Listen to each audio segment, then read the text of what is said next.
Hello everyone. I hope that my last lecture is clear to you all, that is the magnetic materials. Dear students, magnetic materials are of three types, that is diamagnetic, paramagnetic and ferromagnetic. And I hope that these three types of materials are clear to you and you are clear about the properties. Students, now today we are going to start next topic, that is hysteresis loop. Name you can see on the top, that is hysteresis loop. Students, hysteresis loop is also called as BH curve, and this hysteresis loop is drawn for ferromagnetic substances. So this is very important, that for which type of substances the hysteresis loop is drawn. So hysteresis loop is drawn for ferromagnetic substances and its another name is BH curve. BH curve means it is the graph drawn between B and H. Now question is that what is B and what is H? So students, you have already studied in most important definitions that B is the magnetic field and your H is the magnetizing field. Magnetic field or magnetic induction. Magnetic induction or magnetic field means up to which level your substance is getting magnetized. Magnetizing field means जो उसको magnetize कर रहा है, that field is known as magnetizing field. Means with the help of what you are magnetizing your substance. For example, I have given you iron and I'm asking you that magnetize iron. So with the help of what substance you are magnetizing iron, that is called as magnetizing field. Okay, so I hope you are clear for two terms, that is magnetic induction and magnetizing field. Students, now let us discuss this BH curve. So what is the definition of hysteresis loop? It is defined as the lag behind of magnetic induction, means lag behind of B, by the term magnetizing field during the process of magnetization and demagnetization is called as hysteresis. Means in the process of magnetization and demagnetization, how the magnetic induction is lagging behind the magnetizing field. So this whole scenario is shown by this curve. Okay, so let us start. Whenever you are drawing this curve, you have to take on y-axis you will take B, means magnetic induction, and on the x-axis you will take H. H means magnetizing field. So first line you can see that it is straight from O to small a. The first line is straight. That means the induction, magnetic induction and magnetizing field are directly proportional to each other. Means as you are increasing magnetizing field, magnetic induction is also increasing to the same extent. Okay, and now further you can see, as you are increasing the magnetizing field, the magnetic induction reduces to 0. At what point? At point B. So at point B you can see that magnetic induction is 0, but magnetizing intensity is 0, H is 0 at this point. At this point, this is the point on y-axis. So on the point of y-axis, x-axis is 0. Okay, so at this point B, what is 0? H. Okay, so at point B, magnetizing field is 0. That means you are removing the magnetizing field. Then what happens to magnetic induction? You can see magnetic induction is not 0.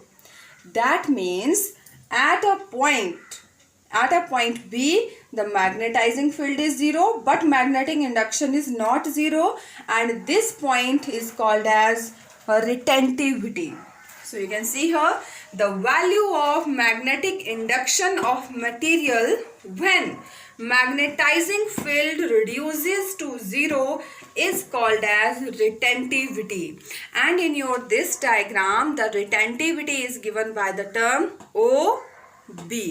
Once again I am telling you, at point B, which is on y-axis, H is 0. So retentivity is the value of capital B at which capital H is 0. Or you can write in statement form, the value of magnetic induction at which magnetizing field reduces to 0. And from diagram it is denoted or it is measured by OB, small o, small b. Okay, next is your, now further when you are increasing the magnetizing field or decreasing the magnetic field, then what happens? So you can see from beginning I am telling again, from here it is increasing, both are increasing in the same pace, then it started decreasing, and now you can see we are getting point C. At point C, once again the point C is on x-axis, that means y coordinates will be 0. So if y coordinates will be 0 at this point, that means what will be 0? B. And what is B? Magnetic induction. So that means at point C, magnetic induction is 0, but magnetizing field has some value. So this point C is called as coercivity. These two terms are very important. Coercivity means the value of reverse magnetizing field. Why we are calling it reverse magnetizing field, students? Because you can see that the point C is on the negative axis. This is called as the positive x-axis and this is negative x-axis. So it is the reverse magnetizing field at which magnetic induction reduces to 0. And in this graph it is shown by OC. Now what will happen if further you will decrease your magnetizing field? Then the curve will go like this and again it will reach at A. So this is called as the process of magnetization and demagnetization.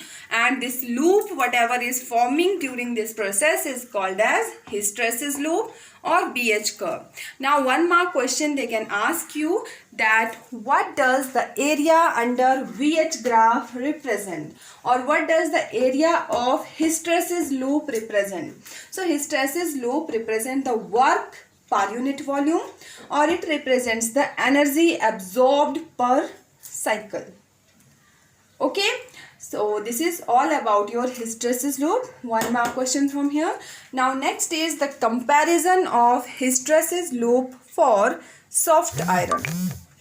Okay, so let us compare the hysteresis loop for soft iron and steel. So students, you can see in diagram, I hope diagram is clear to you. Here two hysteresis loop I have drawn, one with blue color, one with black color. The blue color is for soft iron and black color diagram is for steel. So you can see the difference between both. So tell me that whose area is more? Okay, so soft iron area is less but steel area is more. And whose retentivity is high? Obviously the retentivity of soft iron is high. You can see height of this OB. Here OB is the retentivity. So for which it is high? OB is high for soft iron. So retentivity of soft iron is greater but coercivity of steel is greater. Okay, so students, let us understand the comparison of hysteresis loop for soft iron and steel. So everything although I have discussed, but let us see. First point is energy loss is more in case of steel because area of hysteresis loop is more for steel than for iron. Second is retentivity of soft iron is greater. Students, retentivity means the value of magnetic induction when magnetizing field reduces to 0. So retentivity of soft iron is greater. This means that soft iron can acquire large magnetism. Means अगर आप soft iron को magnet बनाना चाहते हो, then it can acquire magnetism very easily. बहुत जल्दी ये magnet बन जाता है.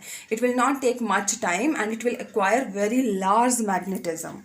Okay, so its retentivity is greater but its coercivity is very low. That means जल्दी से magnetism तो acquire कर लेगा लेकिन उस magnetism को जल्दी से remove भी कर सकता है अगर आपने magnetizing field को हटा दिया. Are you getting my point? That soft iron its retentivity is more but coercivity is low. That means it can acquire very large magnetism and it will lose its magnetism easily if magnetizing field is removed.